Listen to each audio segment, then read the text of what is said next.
Madame la Présidente et Monsieur le Vice-président, là, bonjour. Bonjour. Sylvie Fedel, bon, c'est le combien, c'est le salon, côté salon numéro...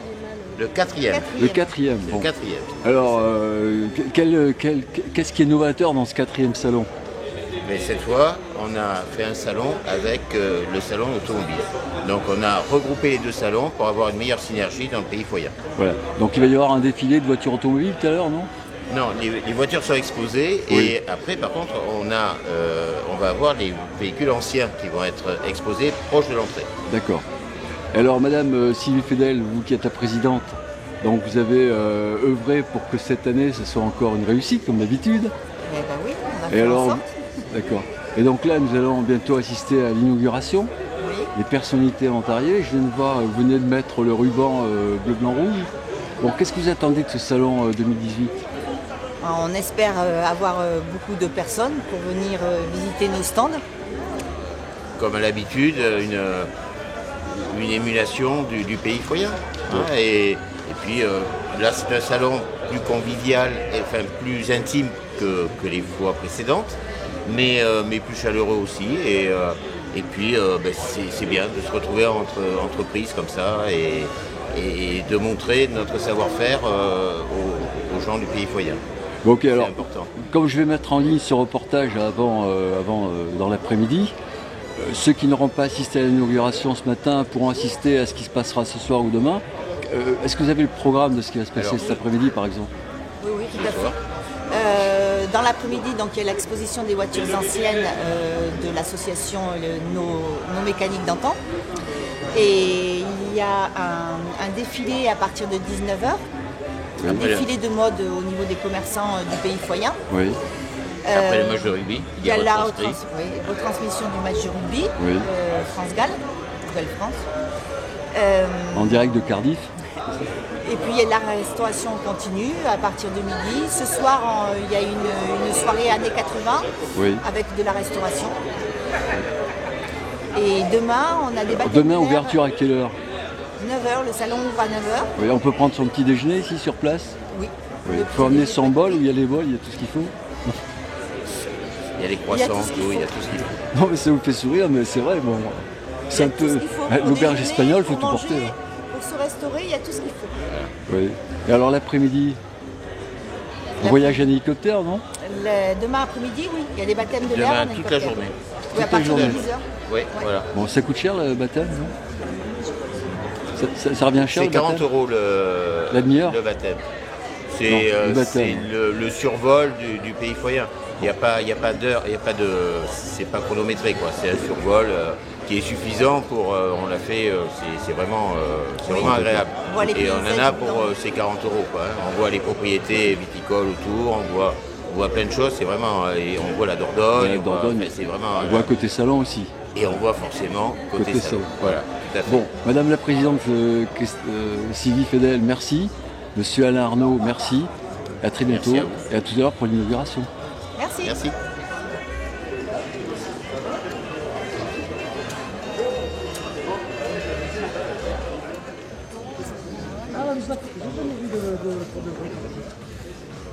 Une belle doublure quand même. Alors c'est la présidente qui vient de couper le rideau. Et monsieur, bravo.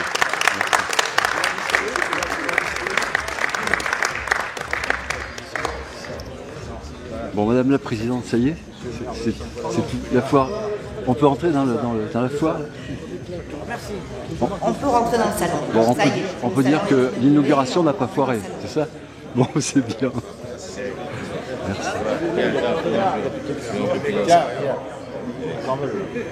Donc là, nous avons tous les maires du canton.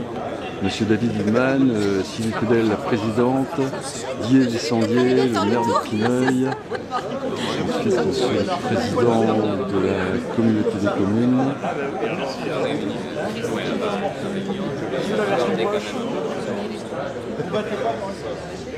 J'aurais voulu dire deux mots avant peut-être de passer la parole à nos élus. Cette année, nous sommes à la 4e édition des salons. Le salon de l'artisanat et du bâtiment. Et cette année, nous avons une association présidée par Hervé Monteuil l'association des automobiles qui nous a rejoints pour faire le salon avec nous. C'est-à-dire que les associations du pays voisin s'entraident et s'épaulent pour notre économie. Donc je remercie beaucoup cette association parce que vous avez vu que nous avons une dizaine de stands automobiles à l'extérieur. J'aurais voulu remercier les élus, Monsieur le Président de la CDC du Pays Foyen, David Guilman, et Monsieur le Président de la CDC Montagne et Moravel, Thierry Boidet, parce que le salon, depuis maintenant 4 ans qu'on fait, il est toujours déficitaire. C'est-à-dire que bon, c'est un budget à peu près de 90 000 € et nous étions toujours déficitaires au niveau du club pour pouvoir organiser le salon. Et cette année, nos 2 présidents nous ont donné des subventions qui nous ont permis, et je peux vous l'annoncer aujourd'hui, nous ne serons pas déficitaires cette année. Donc merci beaucoup, surtout pour les exposants, parce que ça nous permettra dans 2 ans de refaire un salon. Maintenant, David, tu veux dire quelque chose? Donc merci Sylvie pour cette inauguration, surtout pour le travail que vous avez mené avec Alain et toute ton équipe du Club des entreprises.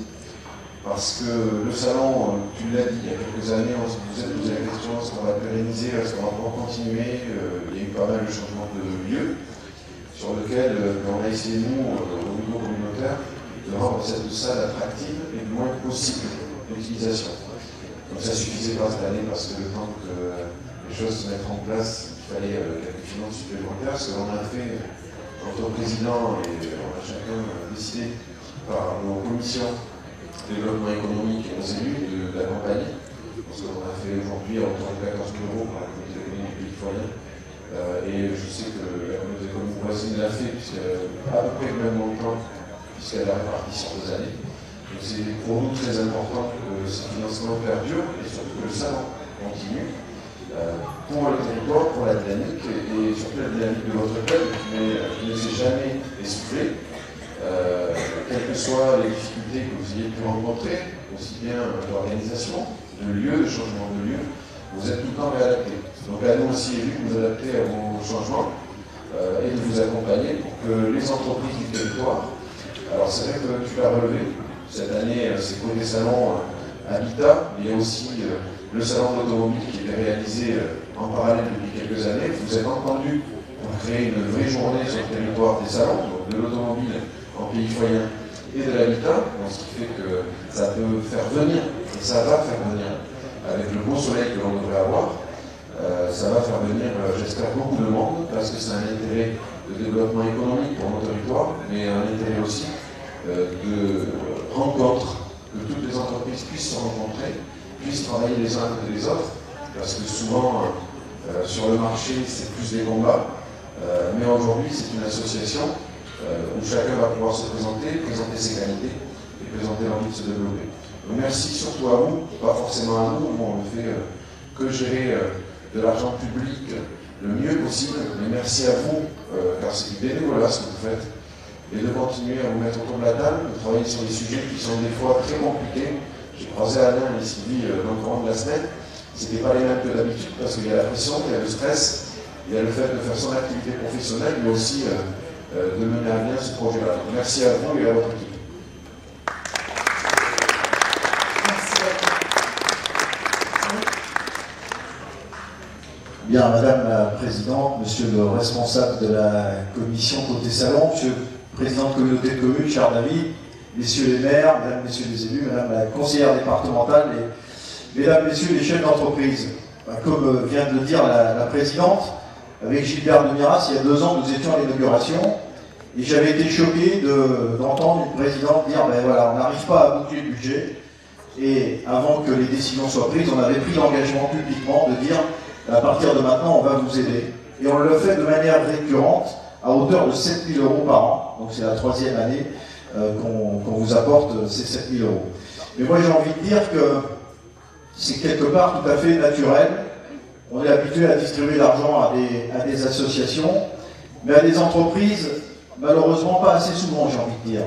Et on doit soutenir, parce que quelque part, vous êtes le poumon économique de notre territoire. Si on n'a pas d'entreprise, si on n'a pas des gens comme vous qui tirez la charrue, qui fait qu'il y a de l'activité économique, qui fait qu'il y a des gens qui s'installent, des gens qui viennent, des gens qui font des enfants, qui les mettent dans nos écoles, c'est grâce à vous qu'on a cette économie. Et j'ai envie de dire, nous élus, qu'est-ce qu'on fait? On fait que redistribuer l'argent qu'on a pris dans nos poches finalement. Donc c'est bien qu'on vous aide aujourd'hui. Moi je suis très heureux de cette manifestation côté salon. J'espère qu'on continuera d'alléger les charges des entreprises, parce que j'ai aperçu tout à l'heure, voilà, je salue la conseillère départementale. Il y a quelques mois, on a reçu au département de la Dordogne le président du conseil départemental de la Gironde, qui a une riche idée de dire on va tester le revenu universel, c'est-à-dire vous vous levez le matin, et même si vous n'avez pas d'emploi, on va vous donner de l'argent. Et il dit que ça peut même servir à des artisans, à des agriculteurs, s'ils n'arrivent pas à boucler leur fin de mois, on va leur donner un revenu universel. Et dans mon intervention, je lui dis, écoutez, l'idée peut paraître très généreuse, mais les artisans, vous savez, qui sont là, les chefs d'entreprise, ils ne veulent pas être assistés. Ils veulent simplement vendre leurs produits comme il faut, vendre leur marché comme il faut, avoir moins de charges, pouvoir payer leurs salariés comme il faut. Et je crois que le monde économique, c'est ça. C'est ce qu'on attend. On attend de bouffer l'oxygène, qu'on libère l'entreprise, qu'on libère le monde économique, voilà, qu'on allège les charges, qu'on fait moins d'impôts sur les entreprises, et nos entreprises seront plus heureuses et nos territoires seront plus heureux. Nous, en tant qu'élus, on va continuer d'investir sur les territoires montagnards et Grosson. À la fin du mois, on vote le budget avec un projet de 6 millions d'euros d'investissement. Et je vous le dis ici, nous privilégions toujours les entreprises locales. Vive les entreprises du pays foyen et de Montagne-Morlaix et Grosson.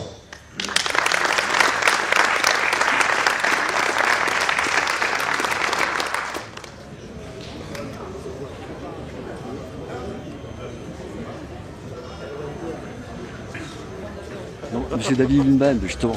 Oui. Alors, rebonjour. Ouais. Bon, on vient d'entendre le discours de votre qui est collègue. politiquement correct, et ça. de notre collègue du territoire voisin. Bon. Alors, moi, j'ai une question. Bon, le nouveau salon, il est comme il est. Tout le monde l'attend tous les 2 ans, c'est peut-être même trop long tous les 2 ans, il faut peut-être le faire plus rapprocher, de toute façon ce qui est plus de monde qui vienne encore. C'est compliqué de mobiliser tous les ans.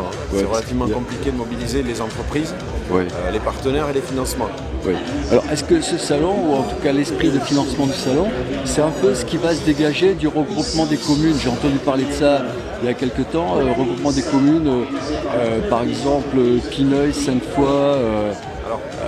Les discussions sur le regroupement des communes appartiennent aux communes. Oui. La collectivité, la communauté des communes, on est déjà un regroupement de communes.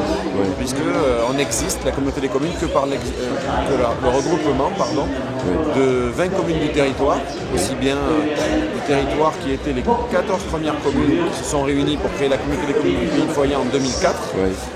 En 2003, en 2004, c'est Port-Sainte-Foy qui nous a rejoints, et dans les dernières années, c'est 5 communes du pays de Pellegrin.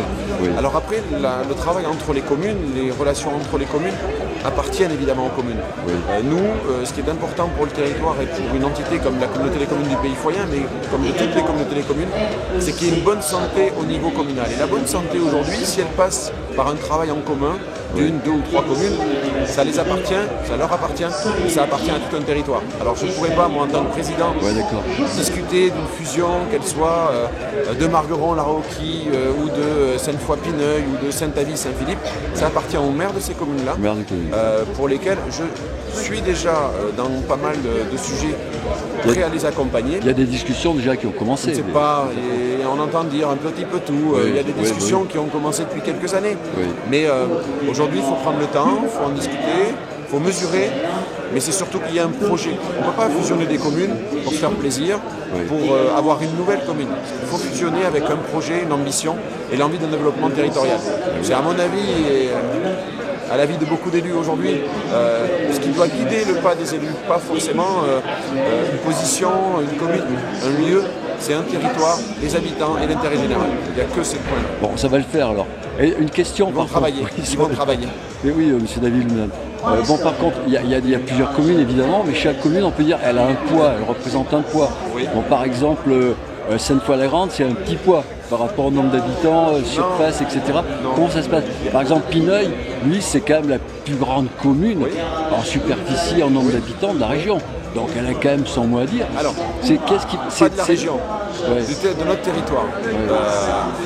Les communes, il y a des discussions, sur le Castillonnais. Aujourd'hui, il n'y a pas de petites communes, que ce soit Auriol, Saint-David-sous-Lège, toutes les communes de notre territoire qui sont avec un nombre faible d'habitants, ou les plus grosses communes, il y a un seul intérêt, c'est pas l'intérêt du nombre d'habitants, c'est l'intérêt du territoire et de sa propre commune.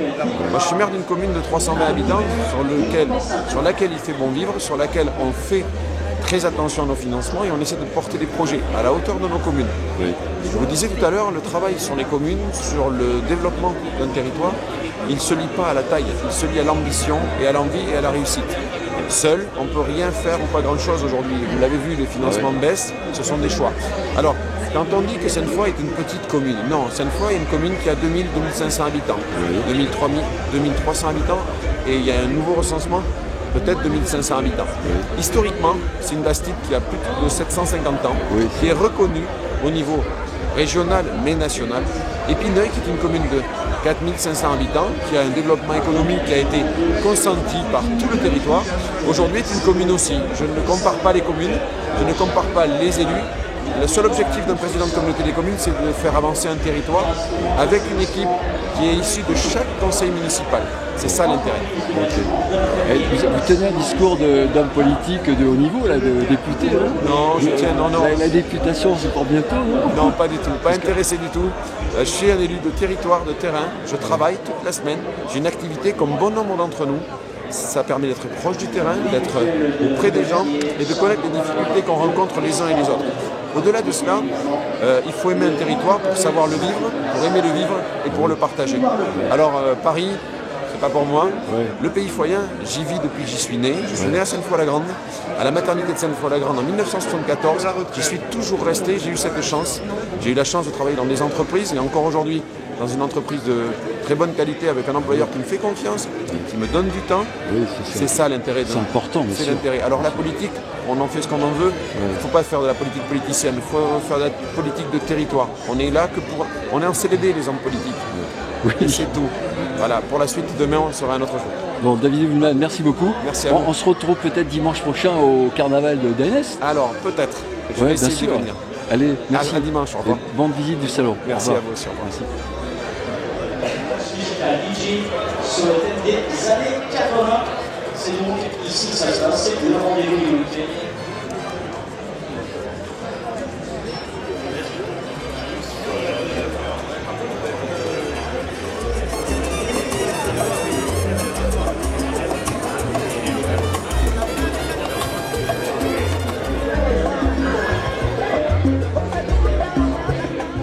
Monsieur Thierry Boidet, président de communauté de communes Montaigne, Montravel et Gurson. Voilà.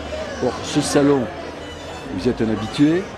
Comme vous l'avez dit dans votre discours, vous étiez il y a 2 ans surpris qu'une entreprise comme celle-ci soit déficitaire. Tout à fait. Bon, vous avez apporté une aide de 7 000 €, c'est bien ce que j'ai entendu. On apporte 7 000 € tous les ans depuis 3 ans au club d'entreprise du pays foyen, qu'il y ait côté salon ou pas. Voilà. On considère que c'est normal qu'on aide nos entreprises. Sur une belle manifestation comme ça qui s'adresse à tout le public de notre territoire. Bon, alors qu'est-ce que vous pensez justement de cette année là? Parce que, cette année, on vient juste d'ouvrir. On vient d'ouvrir, donc moi je leur souhaite beaucoup de succès. C'est très courageux. Vous savez qu'on sort d'une crise économique sans précédent, donc on commence à avoir une légère reprise. Donc aujourd'hui, il faut soutenir. Nous élus, comme je l'ai dit tout à l'heure dans mon propos, finalement on donne 7 000 €, mais on fait que redistribuer quelque part l'argent qu'on a pris dans l'impôt des contribuables, et y compris les entreprises. Donc c'est normal qu'on aide les acteurs économiques. Et je trouve que ce qu'a lancé le club des entreprises du pays foyen depuis plusieurs années, c'est cette entraide entre artisans, entre commerçants, de se fédérer, d'essayer d'échanger, de prendre des marchés ensemble. Ça crée une dynamique et qui profite à nos administrés. Bon, c'est bien, c'est une bonne chose, donc je vous remercie. Vous serez peut-être au carnaval du pays foyen la semaine prochaine, dimanche prochain? Peut-être, on m'en a pas parlé, mais pourquoi pas. Moi, vous savez, je suis organisateur d'une grande fête cantonale qui se déroule le 4e dimanche de juillet. Ça sera la 14e édition cette année, le 22 juillet à Villefranche-de-Longchamp, qui est une très très belle manifestation. On a eu 8000 visiteurs l'année dernière, voilà, dans un village de 1000 habitants. Donc si je peux aller au carnaval du Pays Foyen, ça sera avec plaisir. Bon, si votre mairie ou votre collaboratrice m'envoie un petit mail, je viendrai donner un petit coup de caméra, si vous le permettez. Avec plaisir. Si vous l'autorisez. Tout à fait. Merci beaucoup. Merci. Merci monsieur. Excusez-moi, je suis entre deux maires là, Pineuil et Sainte-Foy. Alors je commence par lequel? Par le plus ancien, Christophe. Christophe Chalard. Non, le plus aîné, c'est lui. Ah, le plus ancien, pardon, excusez-moi. C'est pas vrai, c'est Didier. Oui. Didier Tessandier, bonjour. Alors, on a un an d'écart, mais bon, je suis le plus alors, le salon est ouvert, ça y est. Oui. Bon, vous y êtes pour quelque chose aussi. Oui, écoutez, moi je suis ravi de participer à l'inauguration, à l'ouverture de ce salon. Oui. C'est la semaine artisanale qui débute et moi je mets en avant un peu ces métiers de l'artisanat et du commerce. Oui. Et je suis ravi de voir que ces métiers sont de plus en plus attrayants parce que, comme disait Coluche, c'est bien beau d'avoir des bagages, mais encore faut-il savoir où les poser. Quand je vois tous ces jeunes qui sont bardés de diplômes et qui n'ont pas de travail après, je vois qu'il y a vraiment énormément de potentialité dans ces métiers du commerce et de l'artisanat. Voilà, cette semaine est faite pour ça et ce salon, particulièrement au Pays Foyen, est fait pour ça, pour faire découvrir tous ces métiers. Et je veux aussi, j'en profite pour saluer la qualité, la compétitivité de nos entreprises locales. Pourquoi je dis ça? Parce que là, actuellement, sur Pineuil, on est en train de construire une gendarmerie et sur 15 lots nécessaires à la construction de cette gendarmerie, 7 lots sont dédiés à des entreprises locales, c'est-à-dire que des entreprises locales ont postulé et on a la chance d'avoir pu retenir 7 entrepreneurs locaux. Donc ça prouve la qualité et la compétitivité de ces entreprises tout en respectant le code des marchés publics. Et ça vraiment, si j'avais dû m'exprimer tout à l'heure publiquement, j'aurais fait applaudir la plupart de ces entreprises qui sont présentes ici. Alors, et Didier Tessandier, alors peut-être un dimanche prochain au carnaval d'Agnès? Pour le carnaval d'Agnès? Absolument, j'essaierai de me libérer si c'est possible. Ok, voilà. Merci Didier. Merci, au revoir. Monsieur Christophe Chalard. Oui, bonjour. Bon alors ce salon, alors voyez, votre impression? Je trouve que c'est une bonne chose de toute façon pour le Pays Foyen que d'essayer de faire connaître les entreprises locales au public du Pays Foyen dans son ensemble. Oui. C'est le moyen, c'est un raccourci. Je trouve que c'est une très bonne chose, ça montre un peu le dynamisme. Et puis on leur souhaite à tous qu'ils trouvent soit des marchés, soit même des fois, quand on est vous faites construire une maison, vous voulez rénover un appartement, vous ne savez pas trop par quoi commencer, ça peut vous donner des idées tout simplement, d'être là, faire des choses auxquelles on n'aurait pas pensé en venant et finalement on les fait. Alors M. Christophe Chalard, je vais peut-être avoir un scoop. Je viens d'avoir en tout cas de Didier Tessandier, le maire de Pineuil, qui est juste à côté.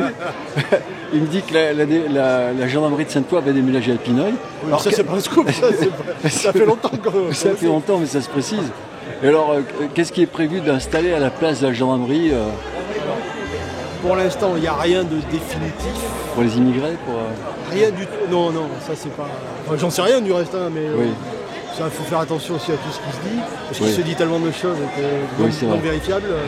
Moi j'en entends tellement que c'est sidérant des fois d'ailleurs.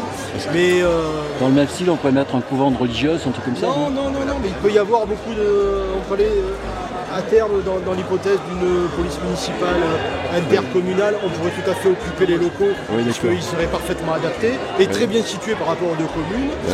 Surtout si la gendarmerie déménage extra, on va dire, zone urbaine, ça serait bien d'avoir... il y a ça et puis tellement d'autres sujets possibles. On manque de salles de réunion cruellement en Pays Foyen, c'est pas que cette fois ou à Pineuil, globalement on en manque. Ça pourrait être des salles... Vraiment, pourquoi pas, on pourrait imaginer aussi un lieu de... Comment vous dire, même si je le préférais plus dans le centre-ville, mais sait-on jamais, un lieu d'accueil pour les artisans d'art. On peut imaginer beaucoup de choses. Mais on a encore un peu de temps, donc ça commence quand exactement? Il sera opérationnel en juin 2019. Oui, donc ça va vite aussi. Bon, et Christophe Chalard, monsieur le maire de Sainte-Foy-la-Grande, monsieur Didier Tessandier, le maire de Pineuil. J'ai eu l'occasion de parler tout à l'heure avec monsieur David Ullmann, président de la communauté. en ce qui concerne, j'ai posé la question sur le regroupement des communes. Alors, comment vous voyez, comment vous vivez, vous? Parce qu'il y a Sainte-Foy, il y a Pineuil, là c'est le petit et le pot de terre contre le pot de fer. Là, il y a l'idée de Sandier, c'est leur plus longtemps. Va répondre, vous voyez, on est ensemble, donc on va répondre librement. C'est un sujet, effectivement, qu'il faut aborder prudemment et il faut être très pédagogue parce qu'il faut y aller très doucement. Mais je ne vous cache pas, on en parle en permanence. Il faut qu'on commence réellement à travailler le sujet pour arriver à avoir la pédagogie qui va bien expliquer et aux Foyens et aux Pineuillais pourquoi cette fusion de communes. Ça pourrait se faire. Se fera ou pourrait se faire? Pourrait se faire. Se fera peut-être. C'est vrai que dans le temps, il n'y a pas de raison qu'il n'y ait pas une entente. Mais c'est pas simple. Il ne faut pas se précipiter pour ces choses-là. Pourquoi il y a des critères différents et en termes de fiscalité, en termes de... voilà, il y a d'autres critères qui sont complètement différents. On ne peut pas unifier ces deux communes du jour au lendemain. Mais bien sûr qu'en prévu, c'est un sujet qui est récurrent, on en parle très souvent. Ça se fera à terme. Donc moi je l'ai toujours dit, j'ai toujours clamé la raison pour laquelle je ne voulais pas que ça se fasse immédiatement. Moi c'était un de mes critères de mon programme de campagne municipale lors de la précédente, lors de cette mandature, c'était qu'il n'y ait pas de regroupement. Parce qu'à l'époque, il y avait des conflits politiques qui sont sur la télé maintenant, parce qu'on va dire qu'avec Christophe, on a les mêmes sensibilités politiques. Donc il n'y a pas de raison qu'on ne s'entende pas. Mais, encore une fois, il faut de la prudence. Les communes ont été en guerre depuis des décennies. Il faudrait qu'en 1 an, 2 ans, 3 ans, la paix soit, les plaies soient refermées. Donc c'est pour ça qu'on est conscient de tout ça. On essaiera avec Christophe, dans le temps, dans le futur, de faire quelque chose, dans le futur proche, bien sûr. Bon. Messieurs les maires, je vous remercie. En tout cas, ce qu'on peut dire, c'est que ça sera peut-être un préjudice pour le prochain carnaval lorsque les communes seront réunies, parce qu'il y aura un char de moins. Ah oui, ce sera un préjudice dans ce sens-là. Char de quartier. Voilà, après je sais pas. Merci. Moi je rajouterais qu'une chose à ce que vous diriez, c'est pédagogie. Voilà. Mais c'est vrai qu'aujourd'hui, il y a de moins en moins d'éléments. Vous voyez, avec la suppression de la taxe d'habitation, c'est une différence de moins. Après, si on regarde, il y a des impôts qui sont plus élevés à Sainte-Foy qu'à Pineuil. Mais demain, vous faites une commune nouvelle, la base locative baissera, montera à Sainte-Foy, mais baissera à Pineuil. Donc, l'un dans l'autre, mais il faut le regarder de près et après faire un travail de pédagogie auprès des habitants. Voilà. Ok, merci, bon salon et bonne visite. Merci, au revoir. Tu vas bien? Oui. C'est hamburger avec Marie-Lou. le boulanger, salade fraîche et steak haché de fraises. Et c'est la maison bien évidemment, tout à fait. Alors, un petit